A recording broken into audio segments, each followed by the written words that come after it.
The 2026 FIFA World Cup is just months away, but instead of excitement, anticipation and celebration, the build-up is being dominated by backlash, fear and controversies, primarily due to the political developments happening around. What began as criticism over sky-high ticket prices and visa uncertainty has now escalated into calls for a complete boycott of the World Cup. There is a kind of question that football's governing body almost never has to answer in public. It is not a question about who will win. It is not about which player will carry their nation's hopes into a knockout match or which manager will lose their job before the semifinals. It is a question that, 12 months ago, most observers would have called fanciful. The question is this: will some countries actually refuse to go? Not boycott threats from fringe pressure groups with no institutional power. Not angry open letters drafted by supporter organizations in the absence of anyone listening. Not petitions gathering dust in parliamentary committee rooms. Actual, formal, government-backed debates inside the national parliaments of UEFA's most powerful member associations about whether sovereign nations should consider withdrawing their football teams from the biggest sporting event on the planet. The 2026 FIFA World Cup, hosted across the United States, Canada, and Mexico, starting on June 11th. 16 cities, 48 teams, and, right now, a governing body that is scrambling to contain a revolt it did not fully anticipate. Here's what is happening, and here's why FIFA is worried. We are inside the final stretch. The opening match is 9 days away, June 11th, at SoFi Stadium in Inglewood, California, where the host nation United States begins its campaign in front of a sold-out crowd. The tournament runs until July 19th, when the final takes place at MetLife Stadium in East Rutherford, New Jersey. In this video, we are going to look at 3 specific revolts that have unfolded between January and June 2026. The Dutch parliamentary crisis, the German Supporter Federation challenge, and the European Club Association's legal escalation at the Brussels Competition Authority. We are going to look at the data behind each of them, and we are going to be honest about what it means for the football and what it does not. Let's begin with the Netherlands, because their story has no equivalent in recent World Cup history. In the spring of 2025, something unusual happened inside the Dutch parliament. Members of the Tweede Kamer, the lower house of the Netherlands bicameral legislature, formally tabled a motion calling on the Royal Dutch Football Association, the KNVB, to open urgent dialogue with FIFA regarding the entry rights of Dutch supporters holding dual nationality. The motion was triggered not by a sporting dispute or an isolated FIFA governance scandal, but by the Trump administration's executive orders on immigration and border enforcement, which took effect in early 2025, and placed restrictions on entry from multiple countries whose citizens make up significant communities within the Dutch population. The concern was specific and documented. Dutch citizens holding dual nationality from countries on the U.S. restricted travel list, including citizens with Iranian, Syrian, and Libyan heritage, faced potential denial of entry at the U.S. border, even carrying valid Dutch passports and valid World Cup tickets. This was not a hypothetical scenario. The U.S. Customs and Border Protection Agency confirmed in a February 2025 guidance document that secondary nationality could be considered as a factor during border screening, regardless of the passport presented. The KNVB did not dismiss this. On the 14th of April, 2025, the KNVB released a formal statement confirming it had opened direct dialogue with FIFA to seek written guarantees that all Dutch fans, regardless of secondary nationality or country of birth, would be permitted entry to World Cup venues without discrimination. KNVB Director Guy de Jong told Dutch broadcaster NOS that the association had sent a formal letter to FIFA President Gianni Infantino personally, requesting clarity on enforceable travel protections. The letter went unanswered for 3 weeks. 3 weeks of silence from FIFA while a nation's parliament debated whether their team should attend at all. FIFA eventually responded on the 6th of May 2025 with a statement describing its ongoing coordination with the U.S. Department of Homeland Security. The statement confirmed that FIFA had received assurances that World Cup accredited ticket holders would receive expedited visa processing. It stopped short of guaranteeing entry, a distinction that Football Supporters Europe, representing fan groups across 45 UEFA member associations, noted immediately in a public response published the same day. Football Supporters Europe coordinator Ronan Evane told The Athletic that the FIFA statement contained commitments that could not be legally enforced and that traveling supporters were being asked to trust a process that offered no recourse if it failed at the border. This is not a peripheral concern. The Netherlands has a significant Dutch-Moroccan population and a significant Dutch-Turkish population. Many of these fans watched Morocco's historic run to the semi-finals in Qatar in 2022. Many had been planning their travel to the United States for months. The KNVB's intervention was not diplomatic grandstanding. It was a National Football Association responding to real constituents facing a real legal uncertainty that FIFA had failed to resolve. Germany's Deutscher Fußballbund followed a different path but arrived at the same pressure point. In March 2025, German fan organization Unsere Kurve, representing active supporter groups across the Bundesliga, published an open letter to DFB President Bernd Neuendorf, calling for a formal public demand to FIFA that all fans holding valid tickets and valid travel documentation be guaranteed safe entry to the United States, without exception. The letter was co-signed by 41 supporter groups. Bernd Neuendorf subsequently met with German federal politicians in Berlin on the 3rd of April 2025 and wrote to FIFA. The DFB confirmed the correspondence in a press release dated the 7th of April 2025. Two of UEFA's most powerful national associations, in writing, on the record, simultaneously. That is a mobilization. That is not a normal pre-tournament news cycle.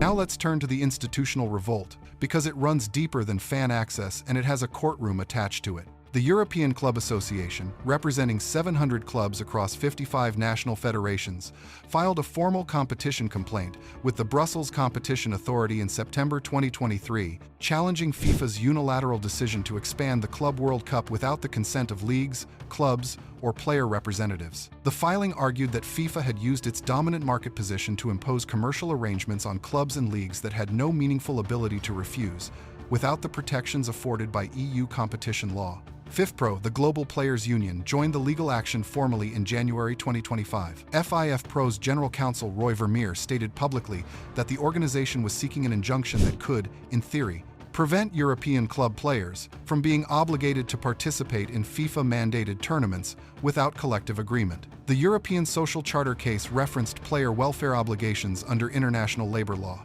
This was not a press release or a warning letter.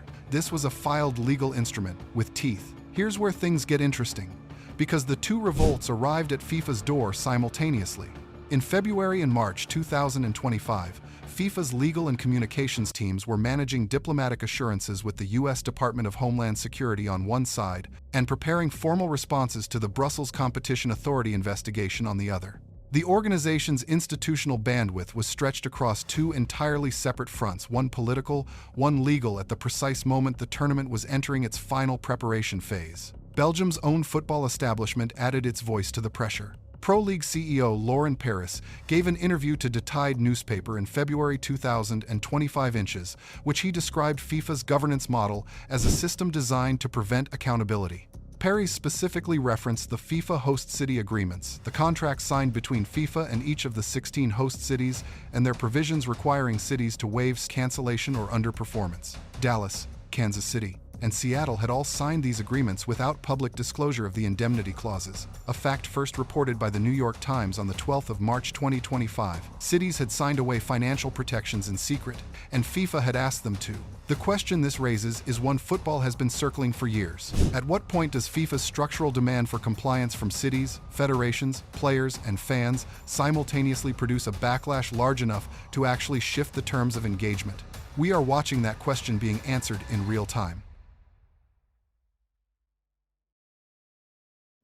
The numbers tell the story directly. According to Forward Keys, a travel analytics firm that tracks global flight booking trends, European flight bookings to U.S. World Cup host cities were running 14% below equivalent booking pace for the 2022 Qatar World Cup at the same point in the pre-tournament timeline as of the 15th of May 2025. The shortfall was most acute for routes from Amsterdam, Frankfurt, and Paris, precisely the three major European hubs most affected by the political disputes and fan entry concerns described above.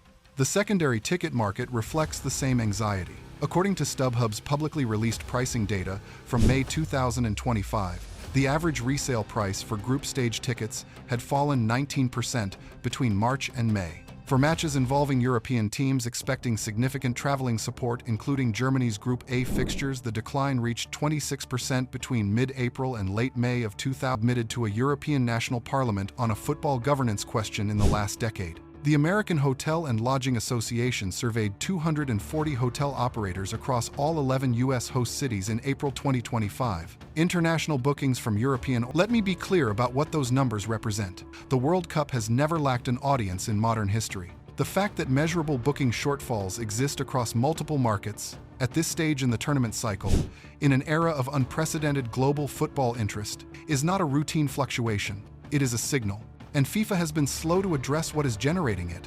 The data does not lie. Uncertainty is costing this tournament its audience before the first ball has been kicked.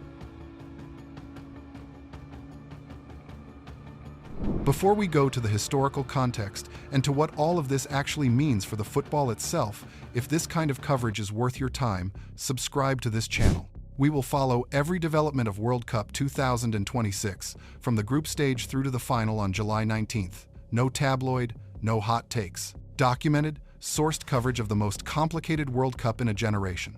Subscribe and join a community of serious football fans who read beyond the score.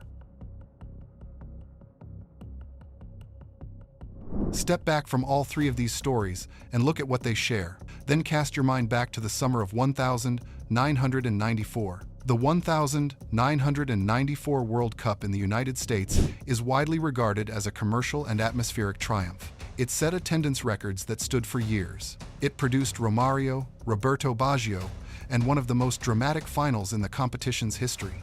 It arrived, crucially, in a political climate that was broadly permissive. The Cold War had ended. U.S. immigration was relatively open for most competing nations. The State Department was actively courting international goodwill. FIFA and the United States government operated in genuine alignment. That alignment does not exist in the same form in 2026. The U.S. government operates under a fundamentally different immigration doctrine. Several FIFA member associations have formally advised their fans to verify entry eligibility before purchasing tickets, a sentence that would have been unimaginable in 1994. When the KNVB wrote to Gianni Infantino asking for guarantees that the 1994 World Cup could not have imagined being necessary, it marked something real. The world that FIFA built its commercial model on has shifted beneath its feet, and FIFA was slow to notice. Here's something worth sitting with, because this story has another side, and it matters. None of what we have described changes what is about to happen on the pitch. Kylian Mbappé will play this World Cup with a nation's expectations in his lungs and a point to prove. Lionel Messi, in what is almost certainly his final tournament, will walk out at MetLife Stadium in East Rutherford, New Jersey, and the 82,500 people inside will witness something they will carry for the rest of their lives. Morocco will arrive with the memory of 2022 and the hunger of a squad that knows it can go further. England will arrive, as England always does, with hope in one hand and history in the other. Brazil will arrive carrying the accumulated weight of a nation's longing for a sixth title. The matches will happen, the goals will be scored, the drama will be extraordinary. Let me be honest about what this actually means. The football will not be diminished by the political noise surrounding it. The players are not responsible for the governance failures of the institution that deploys them. What happens between the white lines will be worth watching. But the question this tournament is forcing into the open is not about the football. It is about the institution that sits above it. FIFA's authority has always rested on one assumption, that everyone will ultimately comply, because the alternative is exclusion from something too valuable to miss. The KNVB, the DFB, FIFPro, and the European Club Association have all tested that assumption publicly, in writing, on the record in the last 12 months. And FIFA's response has been cautious, delayed, and short of the guarantees being asked for. That gap between what was requested and what was delivered is the story of this tournament, before a single match has been played. So here is the question I want you to think about. If a National Football Association can be reduced to formally asking its governing body for permission to guarantee its own fans safe entry to a tournament, what does that tell us about who actually controls this game?